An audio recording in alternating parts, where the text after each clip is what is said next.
très important dans ce que nous sommes en train de développer. En fait, il faut reconnaître que l'économie de la Guinée est dépendante de l'industrie extractive. Ça, c'est un fait. Il faut reconnaître que cette industrie extractive n'a pas réussi à faire partie de la pauvreté dans la population locale. Ça aussi, c'est un fait. Il faut reconnaître que cette industrie qui rapporte de l'argent utilise un capital et un capital de laquelle on n'arrive pas à tirer, duquel on n'arrive pas à tirer le nécessaire pour pouvoir faire impulser un développement local fort. Ça aussi, il faut l'admettre. Après, la chose qui nous reste aussi à dire, c'est que dans un moment où le climat s'est mêlé à l'affaire, on est à bien l'endroit aussi de rebattre les cartes et de regarder qu'est-ce qui marche bien, qu'est-ce qui a moins bien marché et qu'est-ce qu'on peut faire beaucoup moins qu'on ne faisait avant. Il ne s'agit pas ici de passer de but en blanc d'un système avec de l'extraction à un système sans extraction. Donc, le fond de ma pensée, c'est finalement, le climat nous montre que nous avons soit trop fait, soit fait ce que nous ne devions pas faire. Et donc, on peut se poser la question finalement, si nous voulons revoir cette situation-là, on est forcé d'admettre qu'on a besoin d'une période de transition. Et c'est pour ça qu'on parle de transition écologique. Alors, ce qui m'habite au moment où je vous parle de tout ça, c'est que l'extraction, en fait, selon la manière dont on gère un site sur lequel on extrait, eh bien, ça s'accompagne souvent des défrichages, je ne vous l'apprends pas à vous, parfois total du sol. Ça s'accompagne des fois des modifications radicales du paysage. Ça s'accompagne du dérèglement complet des écosystèmes. Et même si on considère que on fait peu ou plus ou moins bien, eh bien, les activités minières peuvent avoir des effets notables bien au-delà du site qui est exploité et même parfois, le simple fait de déverser des drainages contaminés par les sédiments ou des produits chimiques ou même quelques procédés qui eux-mêmes sont, on va dire, délétères pour la vie sur Terre. Et même des fois rendent simplement le sol non utilisable pour une agriculture saine. Alors, ce que je viens de décrire là, ce sont des choses que les populations, en tout cas les zones minières, connaissent. Alors moi, la question que cela me surgère, Monsieur Ba, dans cette période de transition où nous avons en tête le climat, nous avons en tête l'économie, bien sûr, nous avons en tête la situation de nos populations, mais nous avons aussi en tête le fait qu'il y a un gros besoin de bauxite pour l'aluminium, un gros besoin de matières premières. Avec tout ceci en tête, avez-vous connaissance, vous, des dispositions prises pour une restauration des sols, à tout le moins, puisque de toute façon, on a extrait et on extraira, dans la période de transition, au moins un suivi environnemental pour post-extraction. Alors, j'aimerais bien que dans cette partie, même si elle est un peu technique, que vous nous disiez un petit peu le fond de ce que pensent les acteurs de votre organisation et vous-même. D'accord, merci. Je pense que c'est une question aujourd'hui centrale. Centrale, l'État lui-même est au courant, en fait, est d'accord avec l'ensemble des acteurs que l'environnement est suffisamment menacé. Et c'est pourquoi, dans le PNDS, l'orientation globale stratégique de la gouvernance du pays, élaborée sur 5 ans, il y a un pilier assez important, c'est-à-dire c'est le pilier gestion durable du capital naturel.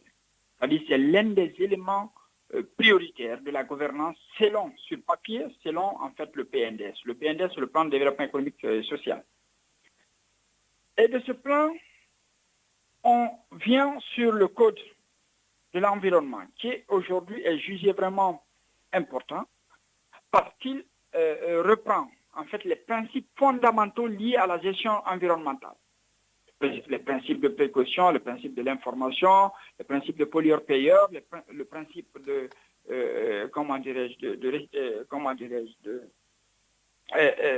d'information, de sensibilité,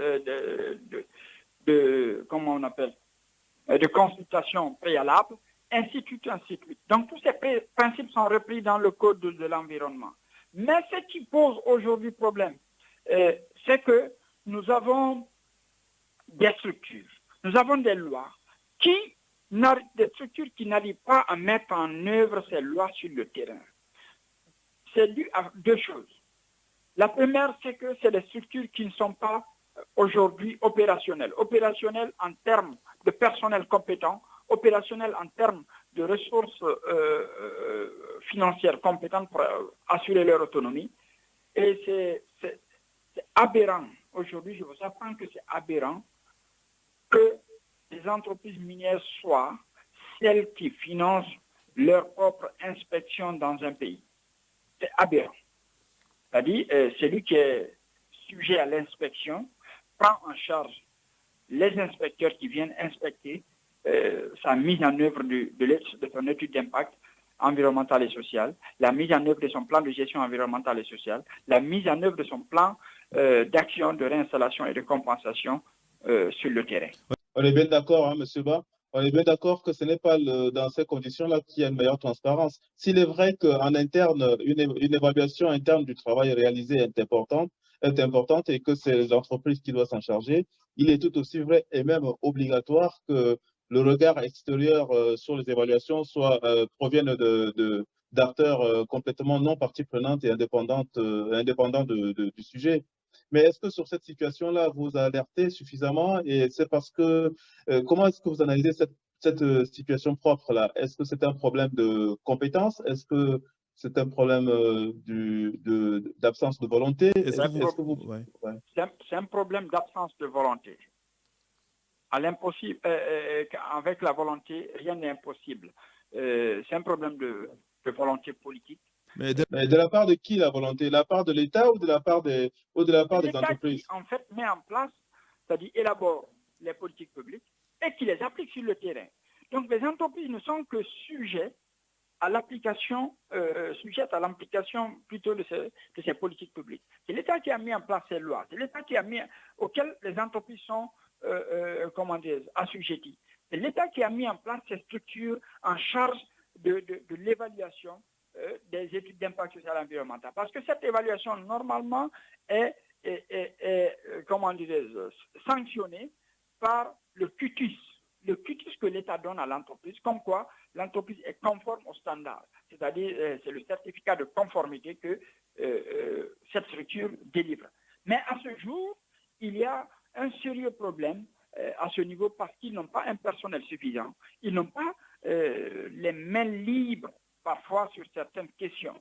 Il y a l'élite politique parfois qui a des intérêts dans certaines entreprises, mais de façon qui influence de façon parfois très dissimulée les décisions de l'instance en charge de l'application des lois sur le terrain. Ça, c'est un véritable problème. On a proposé même un schéma au gouvernement pour dire, voilà, cette structure ne doit pas être,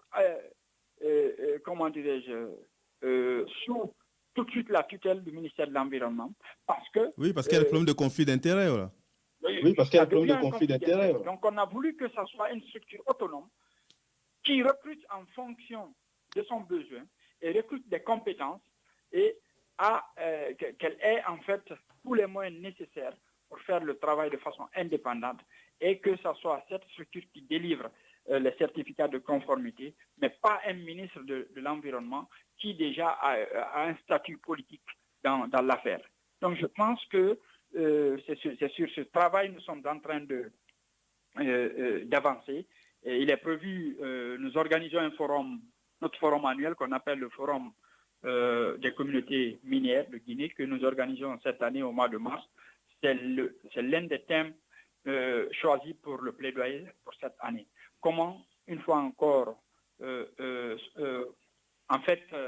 mettre un accent sur le fait que les structures étatiques en charge de l'évaluation des impacts environnementaux sur le terrain doivent être des structures indépendantes et qui regorgent d'un personnel suffisamment compétent. Donc, si je comprends bien,